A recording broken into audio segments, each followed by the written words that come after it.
The journey from Cork City to the Old Head Lighthouse in Kinsale is one of Ireland's most scenic drives, filled with beauty both on the road and along the roadside. Leaving the city, the route gently winds through lush green countryside, where rolling fields stretch endlessly, divided by ancient stone walls and hedgerows bursting with wildflowers. The roadside often reveals glimpses of grazing sheep and cattle, adding charm to the rural landscape. As the road nears Kinsale, the scenery becomes even more enchanting. Narrow lanes lined with fuchsia, gorse, and ivy guide travelers toward the coast, while the salty breeze carries the scent of the Atlantic. The views open into sweeping panoramas of the ocean, cliffs, and inlets, blending shades of green farmland with the deep blues of the sea.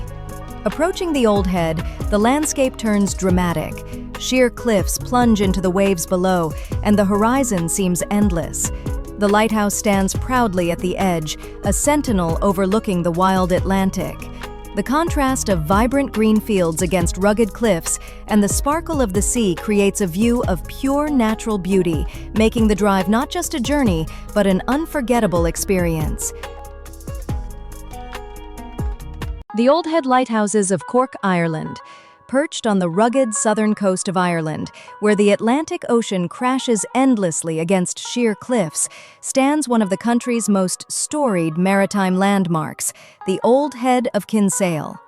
This dramatic headland, jutting out into the sea like a sentinel, has long been a place of danger and salvation for seafarers.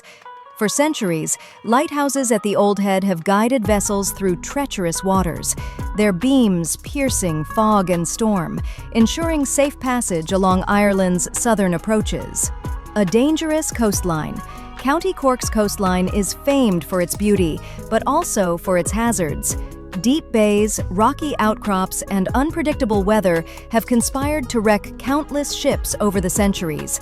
The Old Head of Kinsale, with its towering cliffs rising more than 300 feet, is especially perilous. In the age of sail, mariners dreaded this headland, where strong currents and sudden storms could drive vessels onto the rocks. It was clear from early times that a beacon was needed. Fires on headlands were sometimes lit by locals to warn ships, or, in darker tales, to lure them to destruction. By the 17th century, as trade and naval activity increased around Cork Harbour and Kinsale, the demand for a permanent light grew urgent. The first lighthouse, 1665.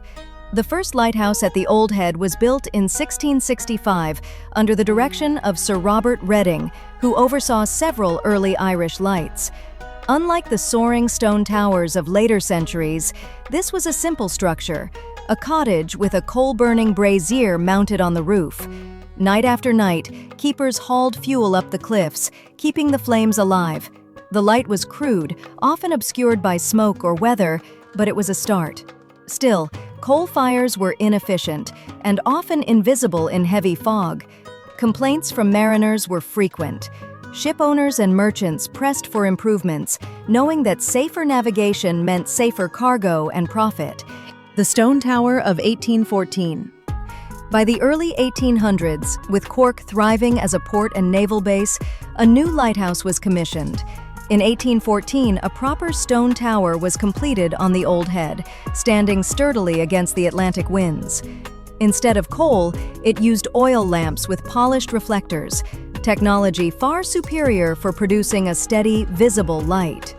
The 1814 lighthouse was manned by dedicated keepers who lived in isolated conditions. Their duties were relentless, tending lamps, trimming wicks, polishing glass, and recording every detail in logbooks. Families often accompanied them, making the Old Head a lonely but lively little community atop the cliffs. The move to higher ground, 1853. But mariners still struggled to see the light. Ironically, the 1814 tower stood too low on the headland. Fog and sea spray frequently obscured it, leaving ships blind at crucial moments. After much debate, authorities decided a taller lighthouse was needed, one that could rise above the mists. In 1853, a new lighthouse was constructed on the very summit of the Old Head, 335 feet above the sea. This soaring tower, with its powerful Fresnel lens, transformed navigation. Its light could be seen for many miles, a reliable beacon on the busy sea lanes. The older tower was decommissioned, though its ruins remain as a silent reminder of earlier efforts. The human story. Behind the engineering triumphs lies the human tale of the keepers. Life at the Old Head was demanding and often perilous. Winter storms could batter the headland for days, isolating the keepers from the mainland. Supplies had to be hauled up the cliffs, sometimes by rope in gale-force winds. Children grew up in this precarious environment, attending makeshift schools in the keepers' cottages, playing on cliff paths